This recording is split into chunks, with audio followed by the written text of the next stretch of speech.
أعوذ بالله من الشيطان الرجيم. بسم الله الرحمن الرحيم.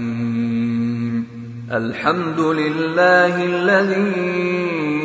أنزل على عبده الكتاب ولم يجعل له عوجا قيما لينذر بأسا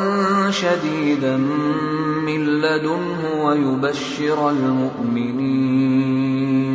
ويبشر المؤمنين الذين يعملون الصالحات أن لهم أجرا حسنا ماكثين فيه أبدا وينذر الذين قالوا اتخذ الله ولدا ما لهم به من علم ولا لآبائهم كبرت كلمة تخرج من أفواههم إن يقولون إلا كذبا فلعلك باخع نفسك على آثارهم إن لم يؤمنوا بهذا الحديث أسفا إنا جعلنا ما على الأرض زينة لها لنبلوهم أيهم أحسن عملا وإنا لجاعلون ما عليها صعيدا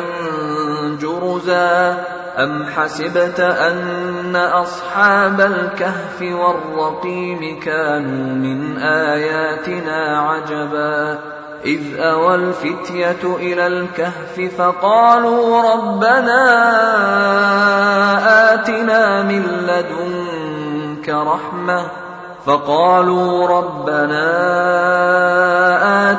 من لدنك رحمة وهيئ لنا من أمرنا رشدا فضربنا على آذانهم في الكهف سنين عددا ثم بعثناهم لنعلم أي الحزبين أحصى لما لبثوا أمدا نحن نقص عليك نبأهم بالحق إنهم فتية آمنوا بربهم وزدناهم هدى وربطنا على قلوبهم إذ قاموا فقالوا ربنا رب السماوات والأرض لن ندعو من دونه إلها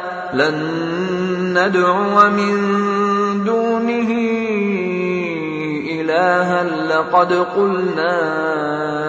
إذا شططا هؤلاء قوم اتخذوا من دونه آلهة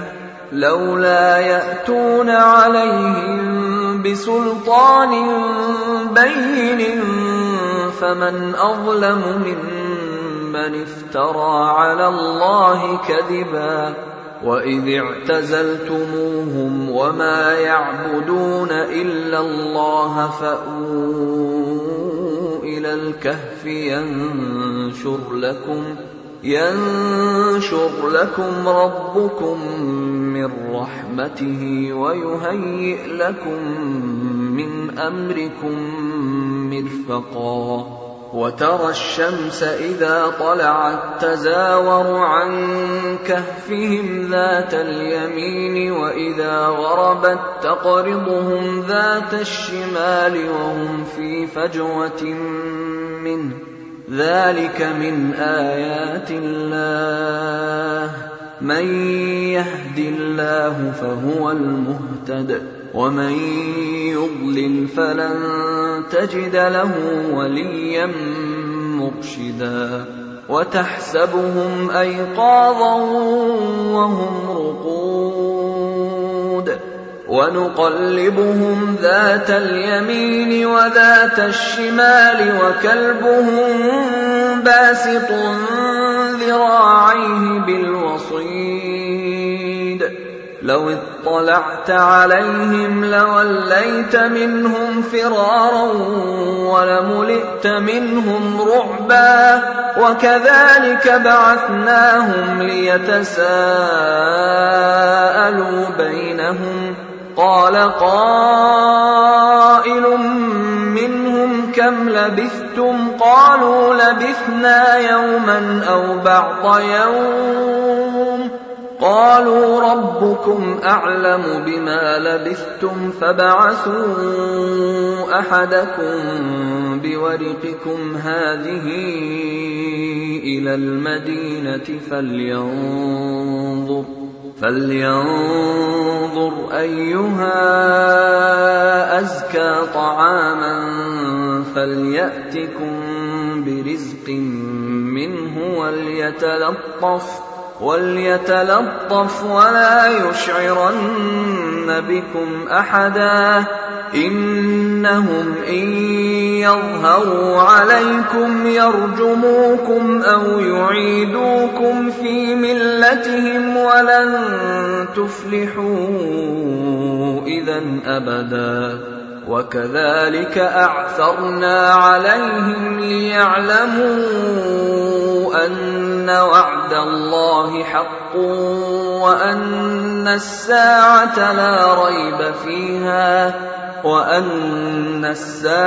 لا ريب فيها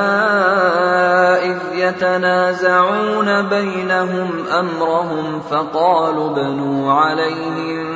بنيانا ربهم أعلم بهم قال الذين غلبوا على أمرهم لنتخذن عليهم مسجدا سيقولون ثلاثة رابعهم كلبهم ويقولون خمسة سادسهم كلبهم رجما بالغيب ويقولون سبعة وثامنهم كلبهم قل ربي أعلم بعدتهم ما يعلمهم إلا قليل فلا تمار فيهم إلا مراء ظاهرا ولا تستفت فيهم منهم أحدا ولا تقولن لشيء إني فاعل ذلك غدا إلا أن يشاء الله واذكر ربك إذا نسيت وقل عسى أن يهديني ربي لأقرب من هذا رشدا ولبثوا في كهفهم 300 سنين وازدادوا 9 قل الله أعلم بما لبثوا له غيب السماوات والأرض أبصر به وأسمع ما لهم من دونه من ولي ولا يشرك في حكمه أحدا واتل ما أوحي إليك من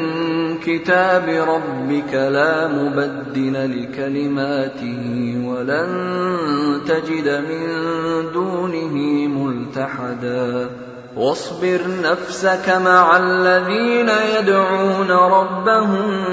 بالغداة والعشي يريدون وجهه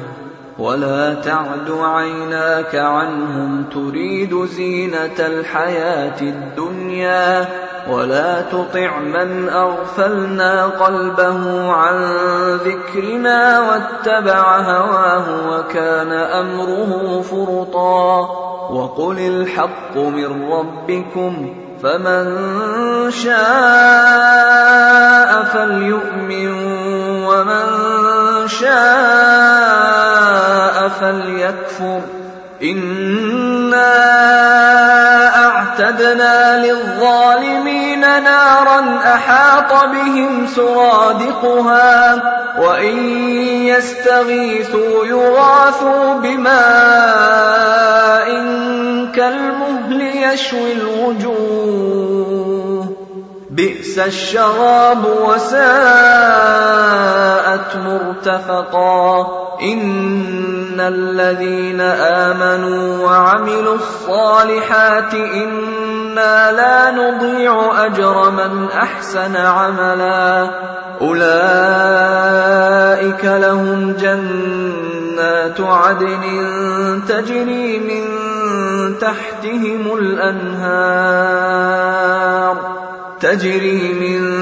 تحتهم الأنهار يحلون فيها من أساور من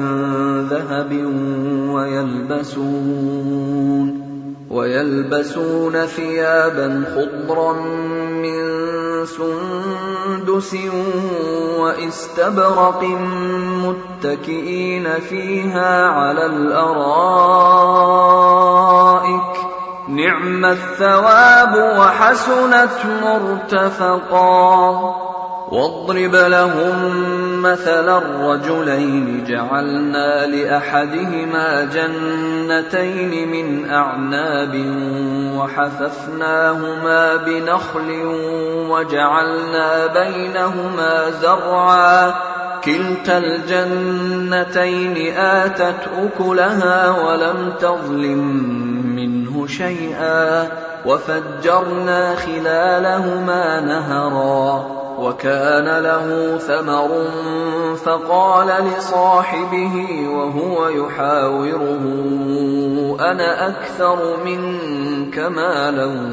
وأعز نفرا ودخل جنته وهو ظالم لنفسه قال ما أظن أن تبيد هذه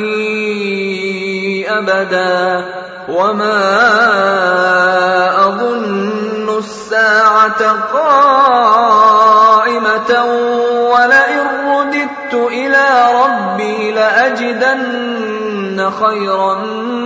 منها منقلبا قال له صاحبه وهو يحاوره أكفرت بالذي خلقك من تراب ثم من نطفة ثم سواك رجلا لكن هو الله ربي ولا أشرك بربي أحدا ولولا إذ دخلت جنتك قلت ما شاء الله لا قوة إلا بالله إن ترني أنا أقل منك مالا وولدا فعسى ربي أن يؤتيني خيرا من جنتك ويرسل عليها حسبانا من السماء فتصبح صعيدا زلقا أو يصبح ماؤها غورا فلن تستطيع له طلبا وأحيط بثمره فأصبح يقلب كفيه على ما أنفق فيها وهي خاوية على عروشها ويقول يا ليتني لم أشرك بربي أحدا ولم تكن له فئة ينصرونه من دون الله وما كان منتصرا هنالك الولاية لله الحق هو خير ثوابا وخير عقبا واضرب لهم مثل الحياة الدنيا كماء أنزلناه من السماء فاختلط به نبات الأرض فأصبح هشيما تذروه الرياح وكان الله على كل شيء مقتدرا. المال والبنون زينة الحياة الدنيا والباقيات الصالحات خير عند ربك ثوابا وخير أملا. ويوم نسير الجبال وترى الأرض بارزة وحشرناهم فلم نغادر منهم أحدا وعرضوا على ربك صفا لقد جئتمونا كما خلقناكم أول مرة بل زعمتم أن لن نجعل لكم موعدا. ووضع الكتاب فترى المجرمين مشفقين مما فيه ويقولون يا ويلتنا ما لهذا الكتاب لا يغادر صغيرة ولا كبيرة إلا أحصاها ووجدوا ما عملوا حاضرا ولا يظلم ربك أحدا. وإذ قلنا للملائكة اسجدوا لآدم فسجدوا إلا إبليس كان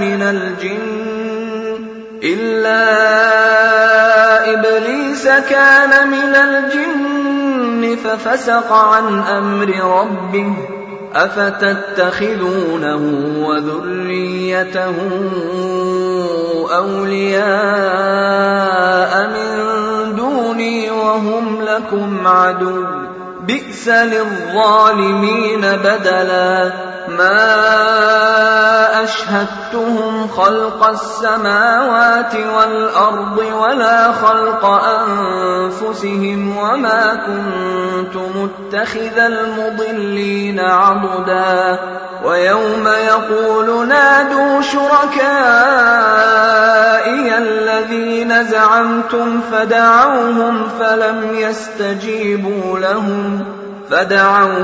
فلم يستجيبوا لهم وجعلنا بينهم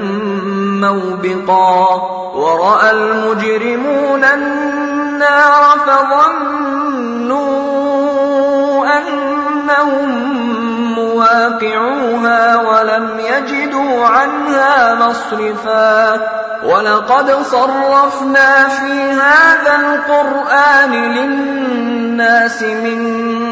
كل مثل وكان الإنسان أكثر شيء جدلا. وما منع الناس أن يؤمنوا إذ جاءهم الهدى ويستغفروا ربهم إلا أن تأتيهم سنة الأولين أو يأتيهم العذاب قبلا. وما نرسل المرسلين إلا مبشرين ومنذرين ويجادل الذين كفروا بالباطل ليدحضوا به الحق واتخذوا آياتي وما أنذروا هزوا. ومن أظلم ممن ذكر بآيات ربه فأعرض عنها ونسي ما قدمت يداه إنا جعلنا على قلوبهم أكنة أن يفقهوه وفي آذانهم وقرا وإن تدعوهم إلى الهدى فلن يهتدوا إذا أبدا وربك الغفور ذو الرحمة لو يؤاخذهم بما كسبوا لعجل لهم العذاب بل لهم موعد لن يجدوا من دونه موئلا وتلك القرى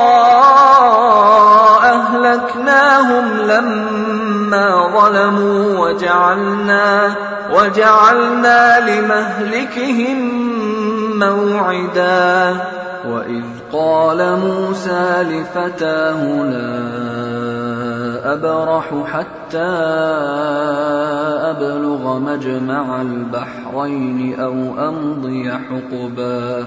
فلما بلغا مجمع بينهما نسيا حوتهما فاتخذ سبيله في البحر سربا فلما جاوزا قال لفتاه آتنا غداءنا لقد لقينا من سفرنا هذا نصبا قال أرأيت إذ أوينا إلى الصخرة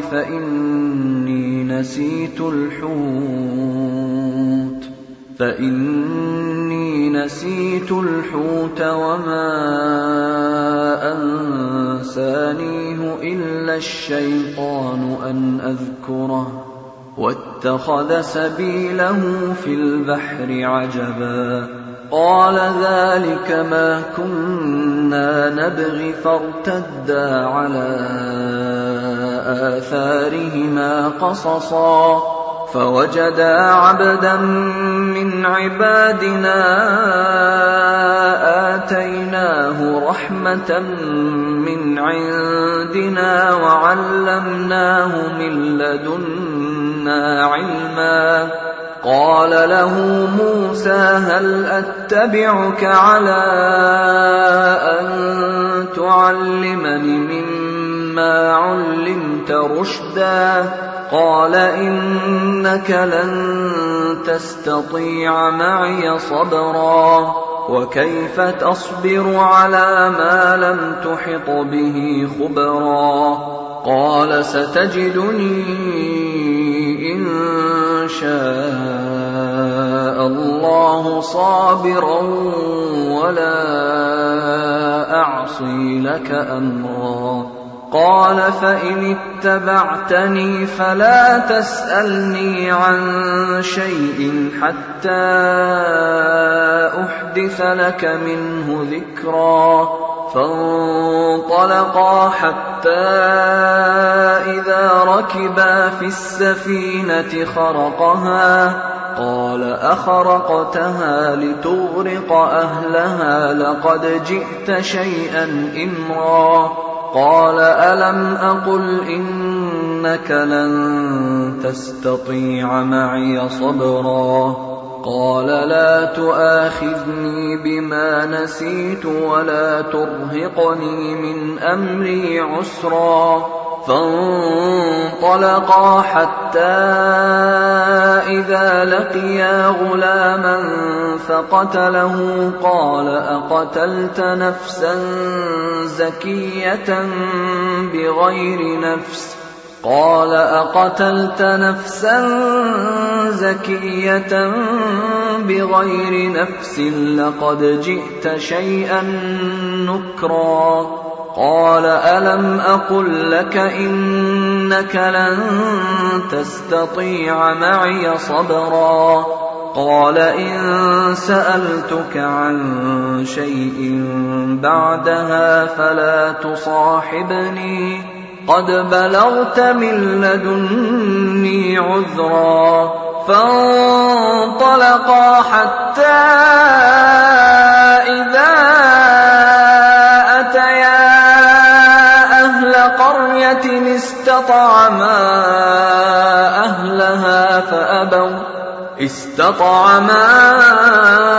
أهلها فأبوا أن يضيفوهما فوجدا فيها جدارا يريد أن ينقض قال لو شئت لاتخذت عليه أجرا قال هذا فراق بيني وبينك سأنبئك بتأويل ما لم تستطع عليه صبرا أما السفينة فكانت لمساكين يعملون في البحر فأردت أن أعيبها وكان وراءهم ملك يأخذ كل سفينة غصبا وأما الغلام فكان أبواه مؤمنين فخشينا أن يرهقهما طغيانا وكفرا فأردنا أن يبدلهما ربهما خيرا منه زكاة وأقرب رحما وأما الجدار فكان لغلامين يتيمين في المدينة وكان تحته كنز لهما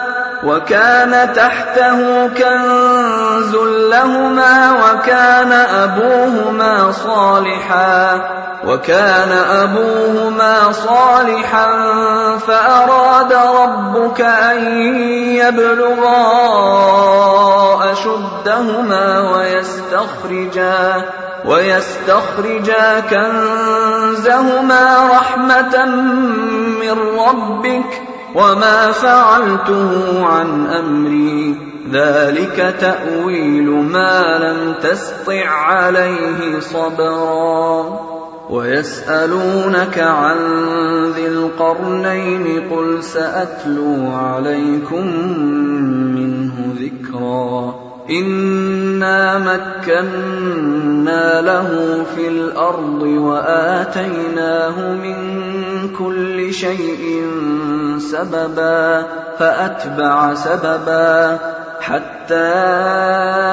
إذا بلغ مغرب الشمس وجدها تغرب في عين حمئة ووجد عندها قوما قلنا يا ذا القرنين إما أن تعذب وإما أن تتخذ فيهم حسنا قال أما من ظلم فسوف نعذبه ثم يرد إلى ربه فيعذبه عذابا نكرا وأما من آمن وعمل صالحا فله جزاء الحسنى وسنقول له من أمرنا يسرا ثم أتبع سببا حتى إذا بلغ مطلع الشمس وجدها تطلع على قوم لم نجعل لهم من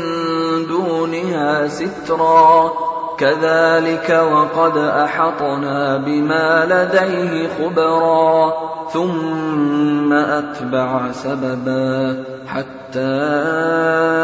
إذا بلغ بين السدين وجد من دونهما قوما لا يكادون يفقهون قولا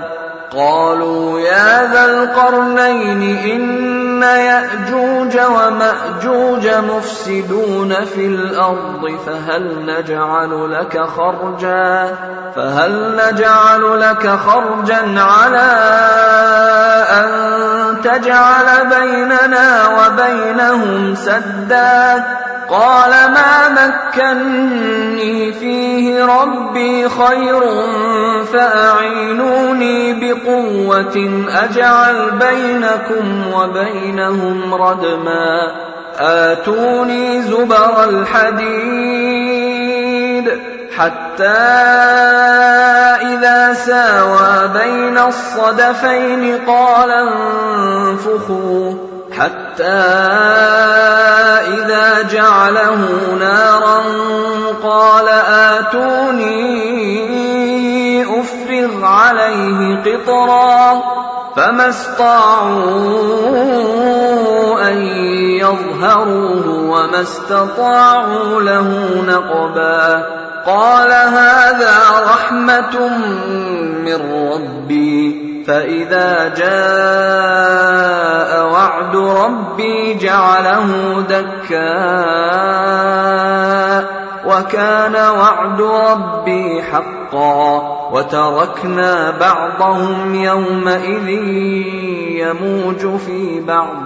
ونفخ في الصور فجمعناهم جمعا وعرضنا جهنم يومئذ للكافرين عرضا الذين كانت أعينهم في غطاء عن ذكري وكانوا لا يستطيعون سمعا أفحسب الذين كفروا أن يتخذوا عبادي من دوني أولياء إنا أعتدنا جهنم للكافرين نزلا قل هل ننبئكم بالأخسرين أعمالا الذين ضل سعيهم في الحياة الدنيا وهم يحسبون أنهم يحسنون صنعا أولئك الذين كفروا بآيات ربهم ولقائه فحبطت أعمالهم فلا نقيم لهم يوم القيامة وزنا ذلك جزاؤهم جهنم بما كفروا واتخذوا آياتي ورسلي هزوا إن الذين آمنوا وعملوا الصالحات كانت لهم جنات الفردوس نزلا خالدين فيها لا يبغون عنها حولا قل لو كان البحر مدادا لكلمات ربي لنفد البحر قبل أن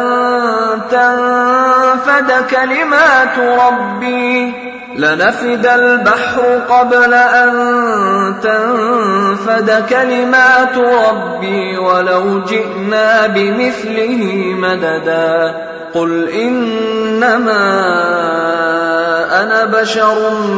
مثلكم يوحى إلي أنما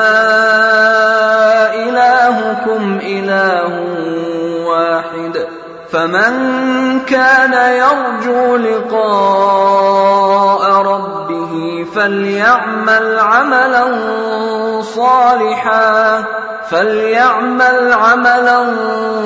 صالحا ولا يشرك بعبادة ربه أحدا.